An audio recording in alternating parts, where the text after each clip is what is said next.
দেখুন, অর্থ কষ্টের জন্য বিশেষ উপায় আজকে আমি আপনাদেরকে জানাবো। দেখুন, অর্থ কষ্ট দূর করার জন্য অশ্বত্থ গাছের একটা বিরাট ভূমিকা আছে। আগে আমি অশ্বত্থ গাছ নিয়ে আপনাদের সঙ্গে অনেক তথ্য, অনেক উপায় বলেছি, কিন্তু এই বৃক্ষে যে দেবতাদের বাস থাকে সেটাও জানিয়েছি।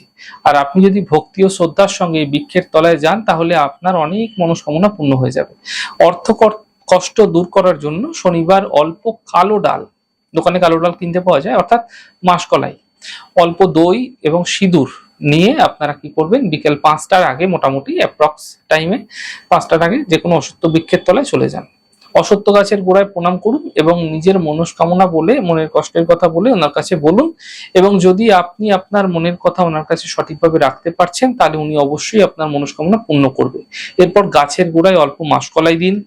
এই ক্রিয়াটি করার পর আর পেছন দিকে তাকাবেন না, তার মধ্যে সামান্য সিঁদুরও দিয়ে দেবেন, তাকাবেন না। এটা অবশ্যই মনে রাখবেন যে কম করে 7টি শনিবার আপনাকে করতে হবে পরপর। যদি মহিলাদের কোনো শারীরিক কোনো সমস্যা থাকে সেদিনগুলি করবেন না, পরের দিন থেকে কাউন্ট করে আপনারা 7টি দিন পরপর এই প্রক্রিয়া করে যান। আপনারা দেখবেন আপনাদের যে অর্থনৈতিক যে সমস্যা, অর্থনৈতিক যে কষ্ট আপনাদের ক্ষেত্রে লাগাতার আপনাকে পীড়া দিচ্ছে, সেগুলি কিন্তু দূর হতে আপনারা খুব দ্রুত দেখতে পাবেন।